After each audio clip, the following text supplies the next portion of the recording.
Long before the great empires rose to power, the land we now call Iran was already ancient. Archaeological discoveries tell us that humans lived in this region for 100,000 years, back to the Paleolithic age when hunter-gatherers roamed the valleys and mountains.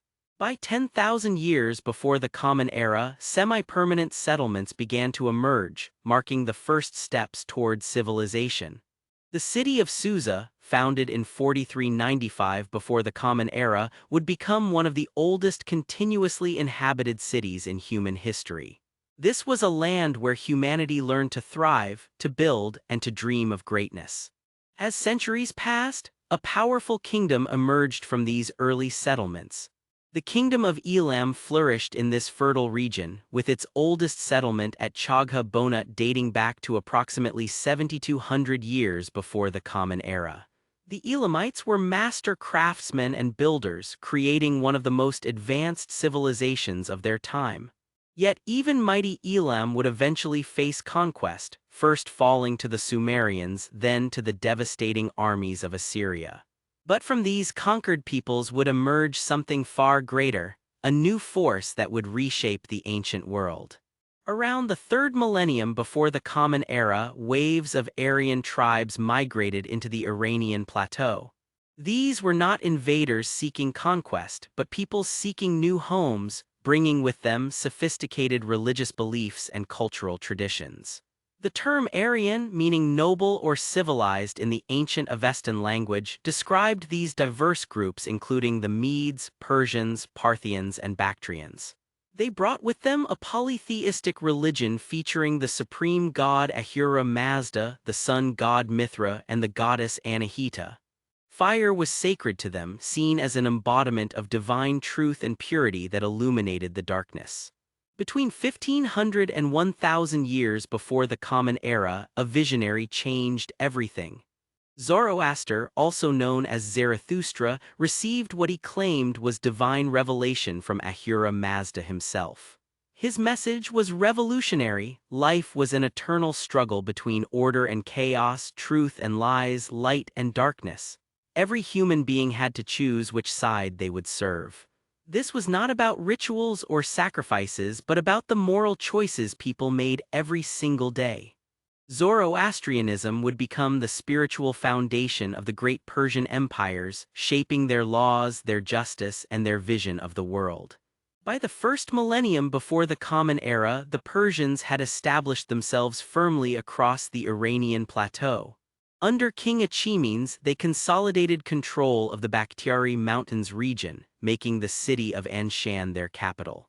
Meanwhile, the Medes had united under their chief Dayaku, who ruled from 727 to 675 before the Common Era, establishing their power base in Ecbatana. For a time, the Persians existed as a small vassal state subordinate to Median power. But destiny had other plans, and from this humble position would arise the greatest empire the ancient world had ever seen. In approximately 550 years before the Common Era, a Persian prince named Cyrus II overthrew his grandfather Astyages of Media and changed history forever. Cyrus was unlike any conqueror before him.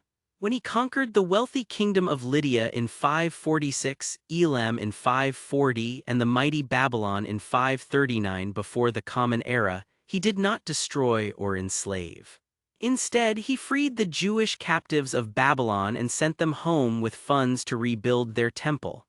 He allowed conquered peoples to keep their religions, their customs, their very way of life. All he asked was peace, loyalty, and fair taxes. This revolutionary approach created the Achaemenid Empire, stretching from Syria to the borders of India. Cyrus II was not just a liberator, he was an innovator who transformed how empires functioned. He revived and expanded the Qanat system, an ingenious network of underground channels that tapped into aquifers and brought water to arid regions through a series of vertical shafts. He promoted the use of yakhchuls, massive domed structures that created and stored ice even in the desert heat, the world's first refrigerators. His empire was organized into satrapies, provinces governed by appointed officials who handled civilian matters, while separate military commanders maintained security. This division of power prevented any single governor from accumulating enough resources to rebel, creating a stable system that would last for generations. The royal road became the nervous system of the Persian Empire, connecting major cities across vast distances. Messengers could travel from Susa to Sardis, finding watchtowers and rest stations every 2 days of hard riding. There they would receive fresh horses, food, and rest before continuing their urgent journey. News, royal decrees, and military intelligence flowed along these roads faster than any previous civilization had achieved. The Greek historian Herodotus marveled at this system, which became the model for postal services throughout history. Cyrus himself loved to spend time in his gardens, his paradise or paradisa, where he could think and plan surrounded by the beauty his innovations had created. After Cyrus died in 530 before the Common Era, possibly in battle, his son Cambyses II extended Persian rule into Egypt. But his reign ended mysteriously in 522 when either his brother Bardia or a Median impostor named Gaumata took control. The confusion ended when a distant cousin assassinated this ruler and claimed the throne as Darius I. Darius would prove worthy of his great predecessor, extending the empire even further and initiating magnificent building projects. The greatest of these was Persepolis, a ceremonial capital so grand that its ruins still inspire awe thousands of years later. Its columned halls and intricate carvings celebrated the power and diversity of the empire. Despite Darius I's enlightened policies of tolerance and fair governance, unrest stirred in the provinces. The Ionian Greek colonies in Asia Minor rebelled, supported by the powerful city-state of Athens. Darius decided to punish this interference directly. In 490 before the Common Era, a massive Persian force landed on the plains of Marathon, confident of easy victory.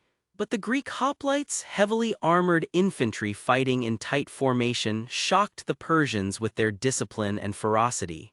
The Battle of Marathon ended in Persian defeat, a humiliation that would not be forgotten. Darius began planning an even greater invasion, but death claimed him before he could exact his revenge. Darius's son Xerxes I inherited both the throne and his father's burning desire to conquer Greece. In 480 before the Common Era, he assembled what ancient sources claimed was the largest army in history. Millions of soldiers from across the empire marched toward Greece, crossing from Asia into Europe over a bridge of boats. The Greeks seemed doomed, but at a narrow mountain pass called Thermopylae, a small Spartan-led force held the Persians for 3 days. Though the Spartans died to the last man, they bought time for Greece to prepare. Xerxes burned Athens, but his fleet was destroyed at Salamis. The invasion failed, and Xerxes returned home to focus on building projects rather than conquest. The Achaemenid Empire remained stable through several more generations of rulers, though none matched the vision of Cyrus or Darius. They focused on maintaining what had been won, adding to the splendor of Persepolis and the other royal capitals. But in 336 before the Common Era, a new threat emerged from the west. Alexander of Macedon, just 20 years old, began a campaign that would shake the known world. By 330 before the Common Era, he had conquered the entire Persian Empire. The last Achaemenid king, Darius III, was assassinated by his own bodyguard Bessus, who briefly claimed the throne before Alexander executed him. An era that had lasted over 2 centuries came to a sudden, violent end. After Alexander's death in 323 before the Common Era, his empire splintered among his generals. Seleucus, the first Nicator, claimed Central Asia and Mesopotamia, founding the Seleucid Empire. He maintained Persian governmental structures and religious tolerance, but Greeks dominated all important positions. The Greek language became the language of power and culture. For decades, this Hellenized Persian realm prospered through trade and cultural exchange. Yet the seeds of rebellion were always present. In 247 before the Common Era, in the northeastern region of Parthia, a warrior named Arsaces I declared independence. The Seleucids tried to crush this upstart kingdom, but Parthia proved resilient and patient. The Parthian Empire rose as the Seleucid Empire declined through weak leadership and Roman pressure. Mithridates I and his successor Mithridates II expanded Parthian territory until it rivaled the old Achaemenid Empire in size. The Parthians developed a brilliant military innovation, the Parthian shot. Their mounted archers would pretend to retreat, then suddenly turn in the saddle and rain arrows on pursuing enemies. This devastating tactic shocked foreign armies again and again. In 53 before the Common Era, the Parthian general Shurna utterly destroyed a Roman army at Carrhae, killing the triumvir Crassus. Rome learned to respect and fear Parthian cavalry, the finest mounted warriors in the ancient world. By 165 of the Common Era, continuous warfare with Rome had weakened Parthia significantly. In 224, a vassal king named Ardashir I, who claimed descent from the ancient Persian royal house, overthrew the last Parthian king. He founded the Sassanian Empire, determined to restore the glory of Cyrus and Darius. His son Shapur I would make that dream a reality.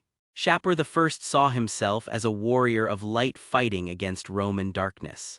He launched brilliant campaigns against Rome and in an unprecedented humiliation captured the Roman Emperor Valerian and used him as a footstool. Shapur I had announced to the world that Persia had returned. Shapur I was a devout Zoroastrian, but like the great Achaemenid rulers, he practiced religious tolerance. Jews, Christians, and followers of other faiths lived freely in his empire, building their places of worship and participating in government. He even welcomed Mani, the founder of Manichaeism, to his court. Shapur revived ancient Persian engineering. The Qanat water systems were restored and expanded, Yakshal ice houses were built in every city, and ingenious wind towers cooled buildings naturally. He commissioned architectural marvels including possibly the Great Arch at Ctesiphon, which still stands today.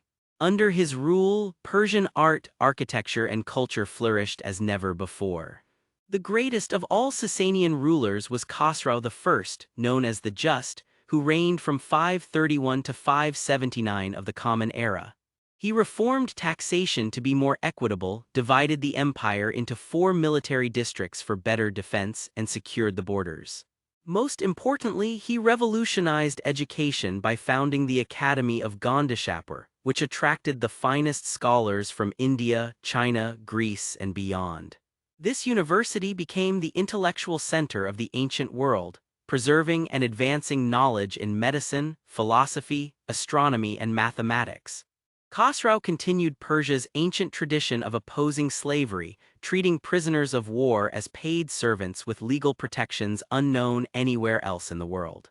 The Sassanian Empire represented the pinnacle of ancient Persian civilization, building on the achievements of the Achaemenids and improving upon them.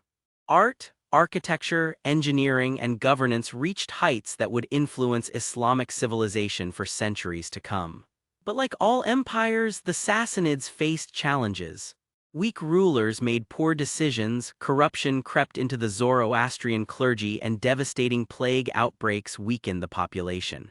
In 627 and 628 of the Common Era, disease swept through the empire. Though the Sassanians recovered, they were no longer at full strength when the Muslim Arab armies arrived in the 7th century. The Arab conquest in the 7th century marked the end of ancient Persia's political independence, but not the end of Persian influence. The innovations that Persian engineers, architects, and scholars had developed over millennia profoundly shaped Islamic civilization. The Qanat systems still water fields across the Middle East. Persian architectural styles influenced mosque construction throughout the Islamic world. Persian administrative practices helped govern vast Islamic empires. Even Zoroastrian concepts influenced Islamic theology. The high culture of ancient Persia proved impossible to conquer, even when its armies fell. Today, Iran maintains an unbroken connection to this ancient past, and the spirit of those great empires lives on in modern Iranian culture. Enjoyed the video? Give it a thumbs up and don't forget to subscribe to the channel for more fascinating journeys through ancient history. From the mighty empires of Rome to the mysterious civilizations of the Americas, we bring the past to life with engaging storytelling and stunning visuals. Hit that notification bell so you never miss an upload, and let us know in the comments which ancient civilization you'd like us to explore next. Thank you for watching, and see you in the next one.